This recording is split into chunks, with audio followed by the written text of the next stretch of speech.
안녕하세요. 뉴스 속 날씨 유다현입니다. 본격적인 겨울에 들어서면서 각종 피부 질환을 호소하는 환자들이 늘고 있습니다. 지루성 피부염 또한 그중 하나인데요. 요즘같이 춥고 또 건조한 계절이면 증상이 더욱 악화된다고 합니다. 오늘 뉴스 속 날씨에서는 겨울이면 더욱 심해지는 이 지루성 피부염에 대해서 이야기 나눠보겠습니다. 스튜디오에 디오네 클리닉 김고은 원장 나와 계십니다. 원장님 안녕하세요. 안녕하세요. 네, 먼저 이 지루성 피부염이라는 게 무엇이고 또 왜 겨울철에 유독 이렇게 심해지는 건지 알려주세요. 네, 지루성 피부염은 장기간 지속되는 습진의 일종으로 주로 피지세밀 활동이 증가돼서 피지 분비가 왕성한 두피와 얼굴, 그중에서도 눈썹, 코, 입술, 그리고 귀, 겨드랑이, 가슴, 서해부 등에 발생하는 만성 염증성 피부 질환입니다. 지루성 피부염 환자의 절반가량이 계절적 요인을 호소하는데요. 온도와 습도가 낮고 각종 난방기구의 사용 등으로 건조한 겨울철에 악화되는 경우가 흔하며 땀을 많이 흘리거나 과다한 알코올 섭취 등도 지루성 피부염을 유발하거나 악화시킬 수 있습니다. 네, 이 지루성 피부염이 보통 얼굴 같은 피지 분비선에서 많이 발생한다고 하셨는데요. 어떤 증상들이 나타나나요? 지루성 피부염은 생후 3개월 이내 그리고 40 내지 70세 사이에 발생 빈도가 높은데요. 유아에서는 성별 간의 차이가 없지만 성인에서는 남성에서 더 흔하며 지성 피부와 관련이 있습니다. 피부 증상은 홍반 위에 건성 혹은 기름기가 있는 노란 비늘이 덮여 있는 것이 특징이고 가려움증을 동반할 수 있습니다. 호전과 악화를 되풀이하면서 전신으로 나타날 수도 있으나 한 부위에 국한되어 나타나기도 하고 두피에는 쌀겨 모양의 표피 탈락이 생길 수 있는데요. 이러한 현상을 비듬이라고 합니다. 얼굴의 지루성 피부염은 뺨이나 코, 이마에 구진성 발진으로 나타날 수 있는데 쉽게 벗겨지는 비늘과 홍반이 눈썹에서 발견되고 비늘 밑의 피부는 붉은색을 띱니다. 눈꺼풀도 황적색을 띠면서 미세한 비늘로 덮여 있는 경우가 있습니다. 피부 병변의 모양이 여드름과 유사해서 흔히들 여드름으로 착각하는 경우가 많은데 여드름과 달리 지루성 피부염은 짰을 때 피지 분비가 거의 되지 않는 경우가 많습니다. 네, 보통 피부 질환의 경우 대수롭게 생각을 하지 않았다가 더 심각해지는 경우가 많은데요. 이것 또한 그럴 것 같습니다. 이 지루성 피부염 방치할 경우 어떤 상황까지 가게 되나요? 많은 분들이 지루성 피부염을 단순히 기름기가 많은 지성 피부로 오해하고 치료와 관리를 제대로 받지 못해서 증상을 더 악화시키는 안타까운 경우가 많이 있는데요. 네.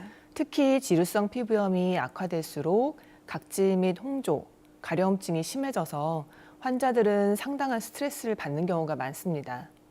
초기에 치료 시기를 놓친다면 증상을 치료하는 데 오랜 시간이 걸려서 증상에 대해 잘 알고 적절하게 대처를 해야 지루성 피부염이 악화되는 것을 막을 수가 있습니다.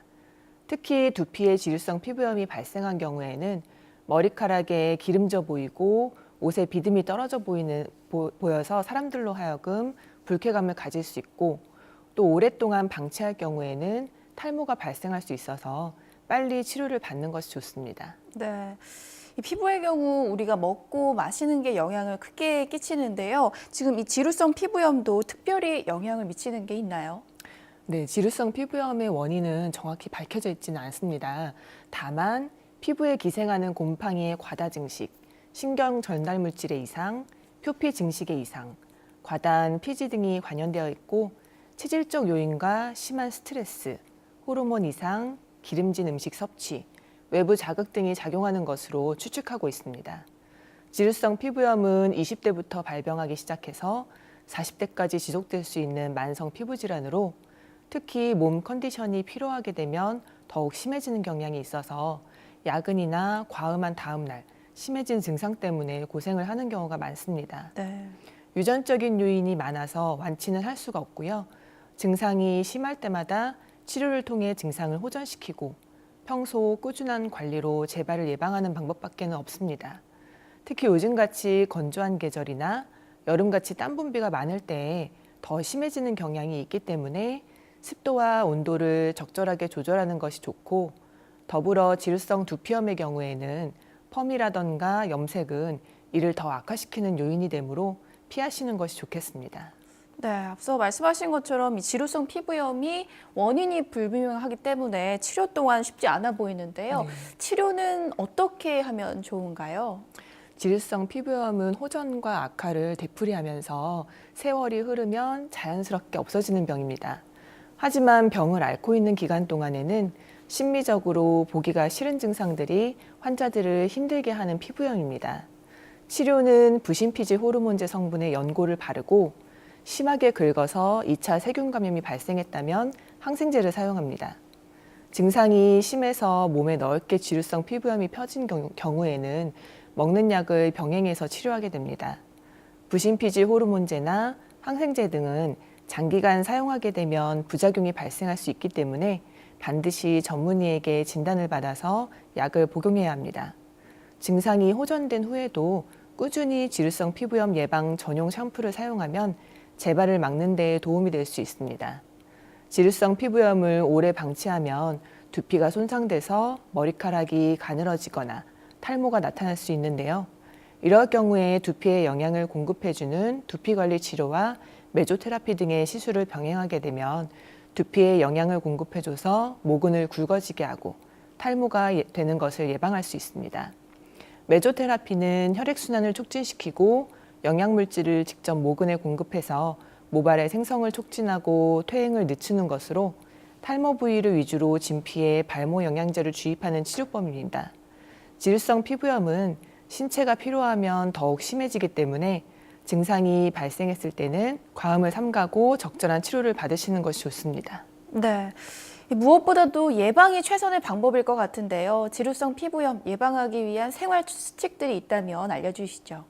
지루성 피부염은 날씨가 건조해져서 습도가 낮아지면 증상이 악화되는 경향이 있기 때문에 실내 온도를 22도 내지 24도, 습도를 50 내지 60% 정도로 유지하시는 것이 도움이 됩니다. 또 두피 청결을 위해서 매일 머리를 감는 것이 좋고 땀을 많이 흘리는 작업이나 운동은 삼가하시는 것이 좋습니다. 땀 자체가 두피를 자극해서 피부 세포를 빨리 벗겨지게 만들기 때문인데요. 불가피한 경우에는 재빨리 샤워해서 씻어내도록 합니다. 기름진 음식도 지루성 피부염을 악화시키기 때문에 대신 지방질이 적은 식품과 섬유질과 비타민이 풍부한 과일과 야채를 충분히 섭취하도록 하고 커피나 콜라, 코코아 등 카페인이 많은 음료를 피하고 음주도 양을 줄이거나 되도록 삼가하는 것이 증상 호전에 도움이 될 수 있습니다. 네, 오늘 말씀 잘 들었습니다. 고맙습니다. 지루성 피부염을 앓고 있는 대부분의 환자들이 조금만 증상이 호전되면 치료를 중단하는 경우가 많다고 합니다. 그래서 더욱더 재발이 잦은 질환이라고 하는데요. 발병 원인이 불명확하기 때문에 지속적인 치료가 매우 중요하다고 하니까 증상이 의심되신다면 꾸준한 치료를 받길 권장해 드립니다. 날씨 변덕이 큰 겨울, 각종 피부 질환 발생률이 높은 만큼 평소 피부 관리에도 신경 쓰셔서 건강한 피부 유지하시기 바랍니다. 뉴스 속 날씨 오늘 준비한 이야기 여기까지입니다. 시청해주신 여러분 고맙습니다.